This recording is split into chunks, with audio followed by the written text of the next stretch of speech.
La lluvia caía con fuerza sobre el tejado de la vieja estación de tren. Era una tarde gris, cargada de nostalgia y silencios rotos. El silbato del tren se apagó en la distancia mientras un hombre descendía del vagón con pasos firmes, aunque el alma le pesaba más que el equipaje que llevaba. Era el cabo Julián Ortega, veterano de una guerra que le había robado demasiadas cosas, amigos, noches de sueño y parte de sí mismo.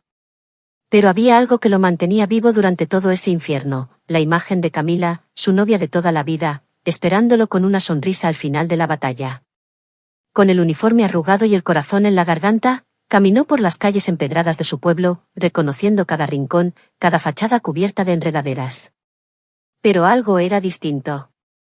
Los rostros, las miradas furtivas, el murmullo a su paso, todo parecía evitarlo.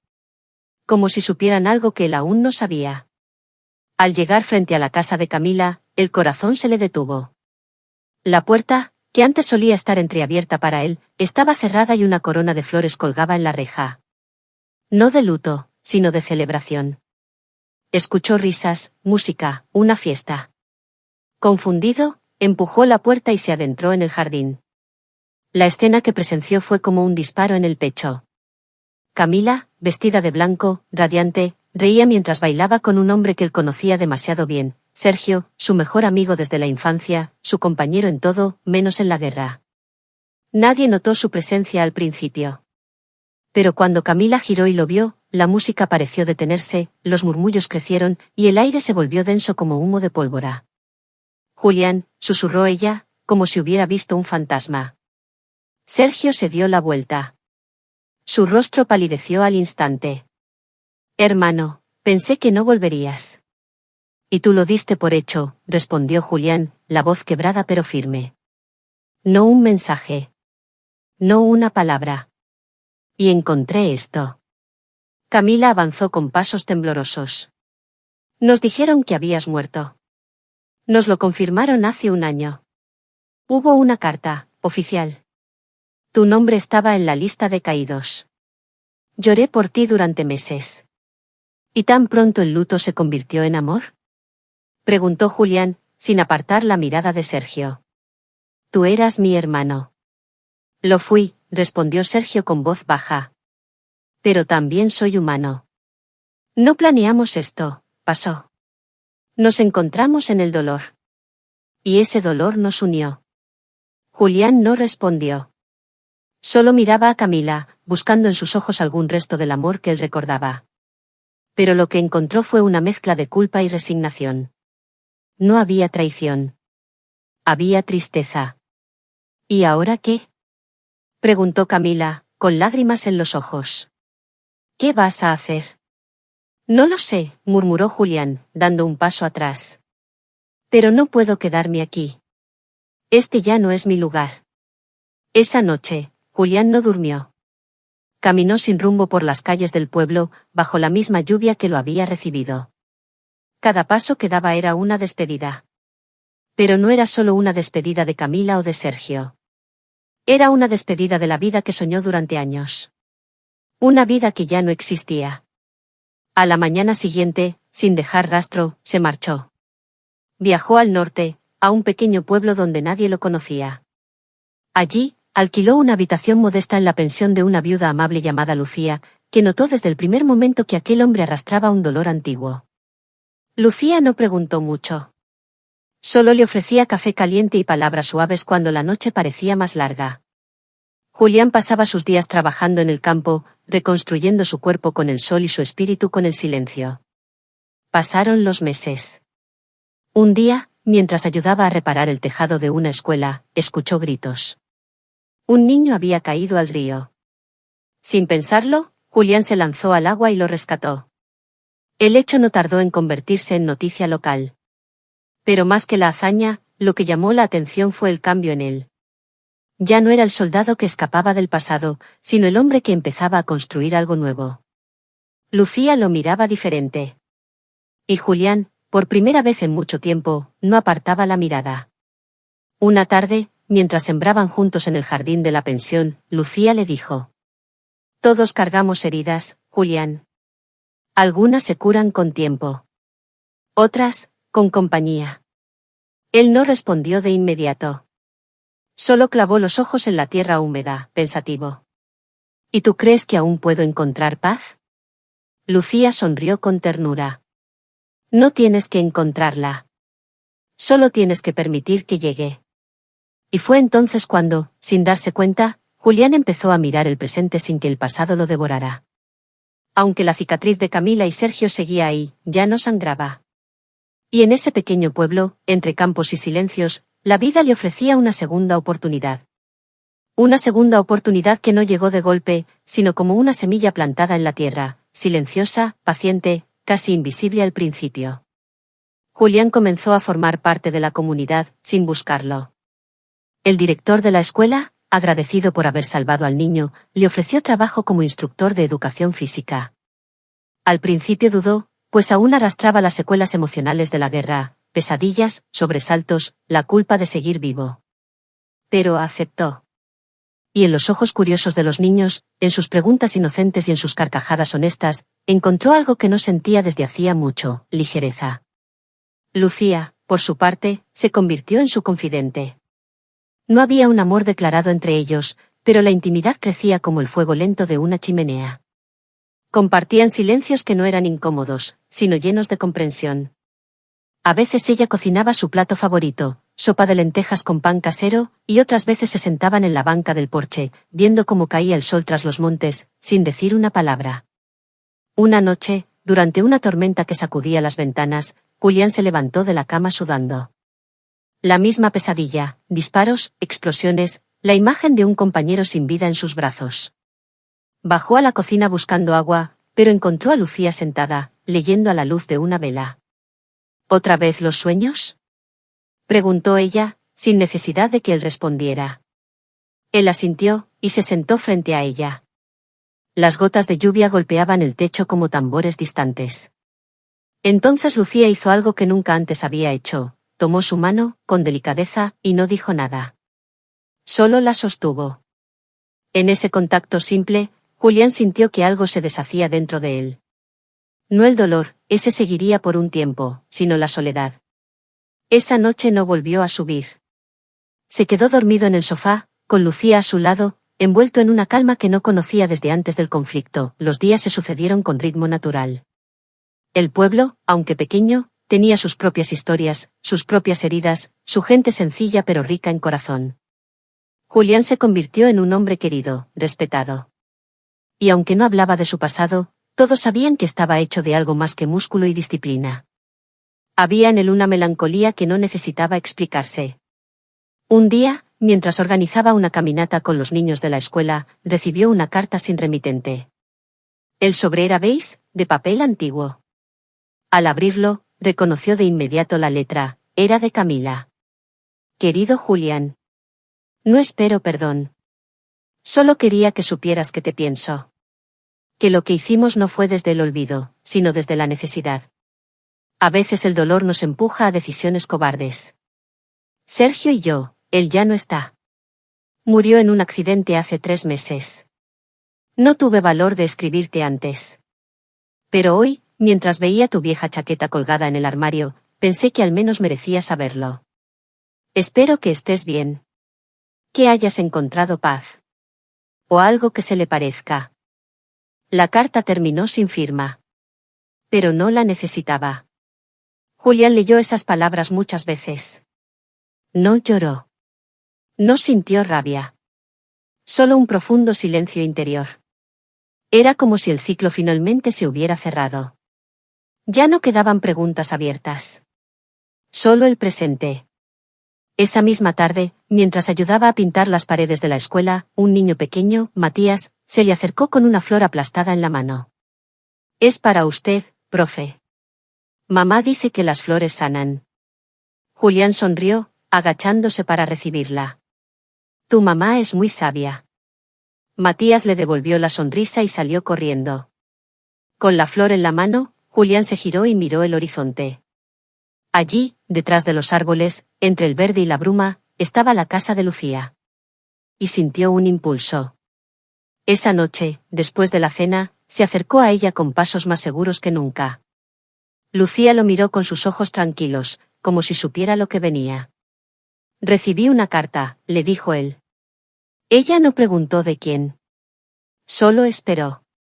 Camila. Me contó lo que pasó. Él, ya no está. Y ella tampoco espera nada de mí. Lucía bajó la vista un instante, pero no dijo nada. Quería decírtelo porque, contigo nunca he tenido que esconder nada.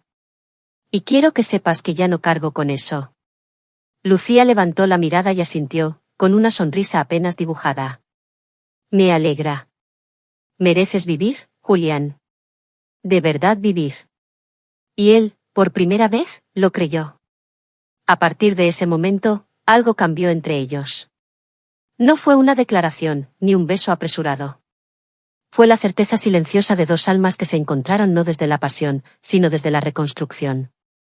Como dos piezas rotas que, al encajar, no solo completaban una figura nueva, sino más fuerte. Una mañana, al final del invierno, el director de la escuela le propuso a Julián encargarse de un nuevo programa para jóvenes en situación de riesgo. Sería un proyecto ambicioso, talleres de liderazgo, deporte, valores y acompañamiento emocional. Julián dudó. No por miedo, sino porque comprendía la magnitud de la tarea. ¿Tú crees que puedo hacerlo? Le preguntó a Lucía esa noche. Yo creo que nadie mejor que tú, respondió ella, sin dudar. Has estado roto, y te has reconstruido. Esos chicos necesitan a alguien que entienda lo que es volver a empezar. Julián aceptó. El proyecto comenzó con 10 adolescentes. Al principio, llegaron con miradas duras, con mochilas cargadas de rabia y desconfianza. Pero Julián los comprendía. No les hablaba como maestro, sino como alguien que había estado en la oscuridad. Y poco a poco, como las raíces bajo tierra, algo fue creciendo. Había días difíciles. Uno de los chicos, David, tenía impulsos violentos. Otra, Martina, apenas hablaba. Pero Julián no se rendía. Y cada pequeño avance era una victoria silenciosa. Una sonrisa. Una pregunta. Una disculpa. En las noches, volvía a casa cansado, pero satisfecho. Lucía lo esperaba con té caliente, o a veces con solo una mirada que decía, lo estás haciendo bien. Julián aún tenía cicatrices. Algunas visibles. Otras, más profundas. Pero ya no eran llagas abiertas.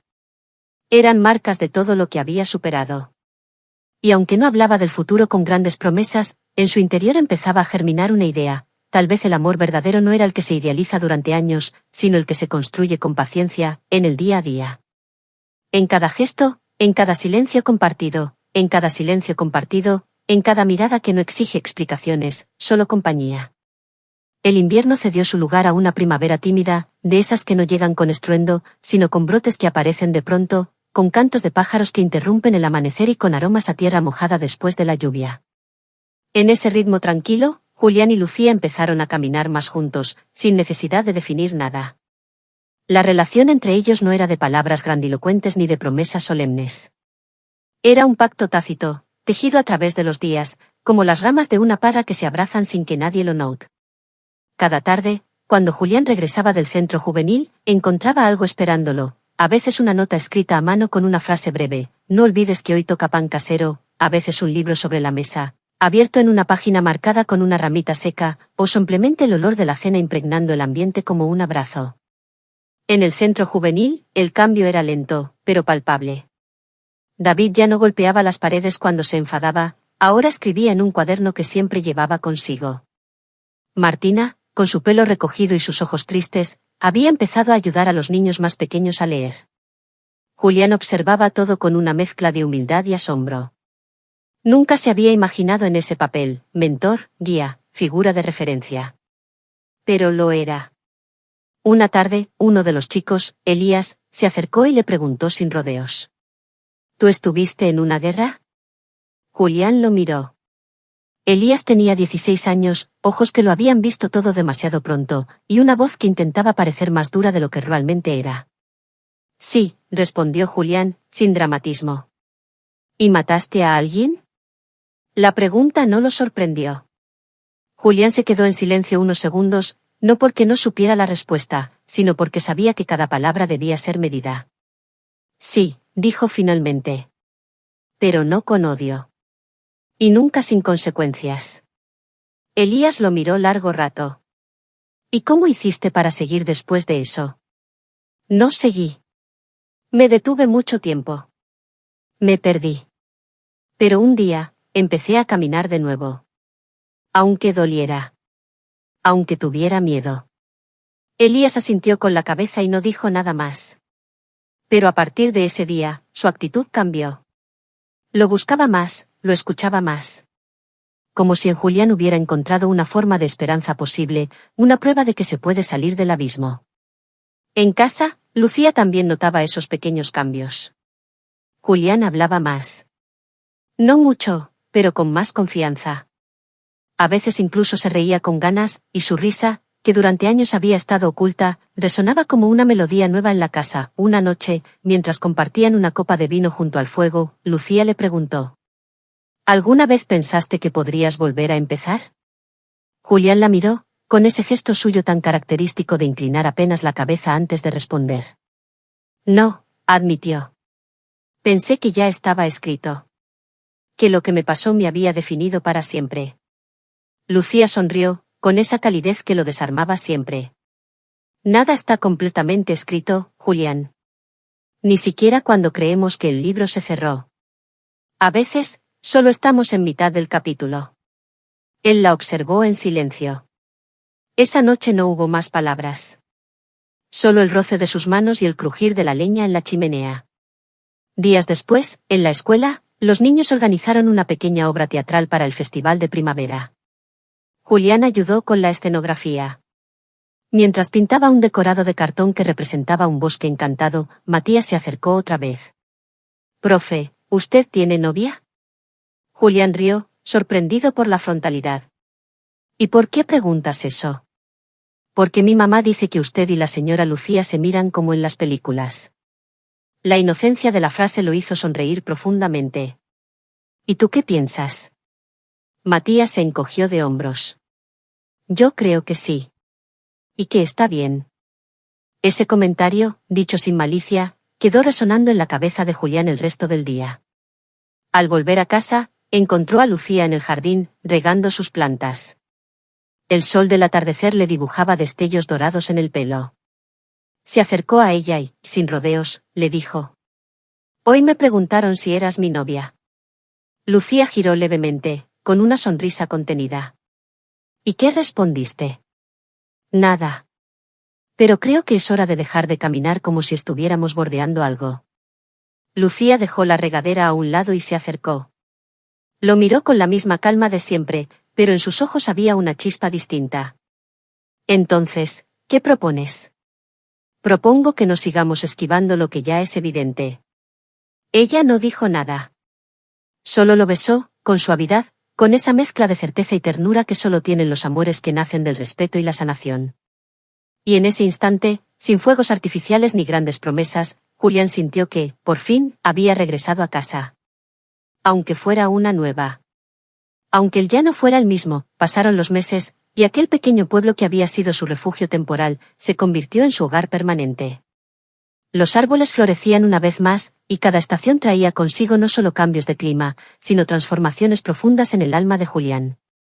Ya no era el soldado que había regresado roto, cargando con fantasmas del pasado y amores que se desvanecieron con la bruma del tiempo. Ahora era un hombre nuevo, reconstruido con paciencia, cicatriz por cicatriz, sonrisa por sonrisa. El proyecto con los jóvenes no solo había crecido, sino que se había convertido en el corazón mismo de la comunidad. Lo que comenzó con un grupo de adolescentes heridos por la vida, se transformó en una red de esperanza que se extendía a familias, maestros, voluntarios. Julián los guiaba con firmeza y ternura. Les hablaba desde el dolor superado, pero también desde la paz conquistada. Era el ejemplo vivo de que uno puede habitar la oscuridad y aún así escoger la luz. Una tarde, mientras organizaban un evento comunitario en el centro juvenil, uno de los chicos, David, el mismo que antes golpeaba paredes con rabia, subió al escenario para leer un poema que había escrito. Su voz temblaba, pero sus palabras eran fuertes, llenas de honestidad. Cuando terminó, todo el salón aplaudió de pie. Julián, desde el fondo, sintió que algo se le aflojaba en el pecho. Era orgullo. Era emoción. Era la certeza de que había valido la pena cada noche de insomnio, cada silencio enfrentado, cada paso hacia adelante. Después del evento, Lucía se le acercó y le entregó una pequeña caja de madera.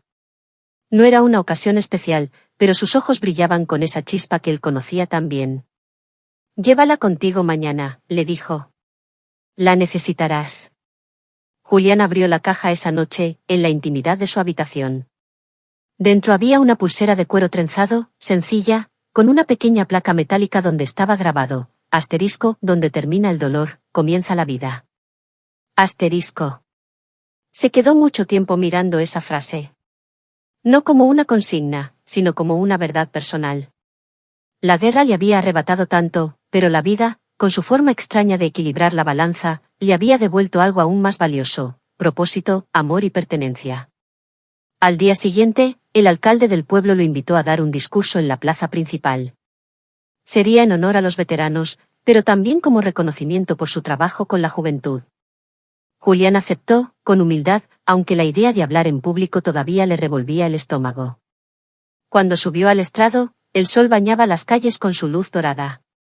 Frente a él, los rostros conocidos del pueblo, los niños, los jóvenes que él había ayudado a transformar, los padres que antes lo veían como un extraño, ahora con los ojos llenos de gratitud. Y, entre ellos, Lucía. Siempre ella. Su ancla. Su faro. Julián tomó el micrófono. Respiró hondo.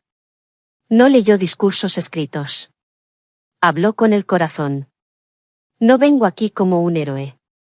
Los héroes, muchos, se quedaron allá, en la guerra. Vengo como un hombre que ha conocido el infierno, pero también el milagro de la reconstrucción. Perdí mucho. Pero gané algo más grande. Descubrí que la vida no termina con el dolor, sino que empieza cuando decidimos seguir caminando a pesar de él. Pausa. Sus palabras caían como semillas. Este pueblo me salvó. Ustedes me salvaron. Y si algo he aprendido, es que no necesitamos levantar muros para protegernos. Necesitamos tender puentes. Necesitamos mirar al otro y decirle: yo también he caído, pero aquí estoy. No se trata de olvidar lo que fuimos, sino de honrarlo convirtiéndonos en algo mejor. Un aplauso comenzó. Luego otro. Y otro. Hasta que toda la plaza estalló en una ovación cálida, prolongada, llena de emoción. Julián bajó del estrado con lágrimas contenidas, y Lucía lo abrazó fuerte, como si supiera que ese instante marcaría un antes y un después. Y así fue. Esa misma noche, mientras el pueblo celebraba con farolillos y música, Julián tomó la mano de Lucía y la condujo hacia el centro de la plaza. No había anillo, no había ceremonia, pero había algo mucho más real: la decisión de caminar juntos la vida. Allí, bajo las luces suaves y los murmullos alegres, la besó con la certeza de que no necesitaban nada más. Con el paso del tiempo, construyeron una pequeña casa en la colina, con ventanas grandes y paredes llenas de fotografías de momentos que contaban la historia de un renacer. Julián siguió con su labor en el centro, y Lucía, con su don para escuchar, se convirtió en un pilar emocional para mujeres del pueblo. Juntos, tejieron una vida sin prisas, sin máscaras, sin ataduras del pasado. A veces, cuando el sol se escondía y el cielo se pintaba de naranja y violeta, Julián se sentaba en el porche con una taza de té entre las manos, mirando hacia el horizonte. A su lado, Lucía tejía en silencio. Y en esos momentos, Julián sabía, sin necesidad de palabras, que lo había logrado. Que había vuelto. Que la guerra no se lo había llevado por completo. Que su historia no terminó con una traición, sino con un renacer. Porque la vida, cuando se la deja, tiene una forma hermosa y silenciosa de florecer donde antes solo hubo ruinas. Y a veces, los finales más dolorosos son solo el comienzo de lo más extraordinario.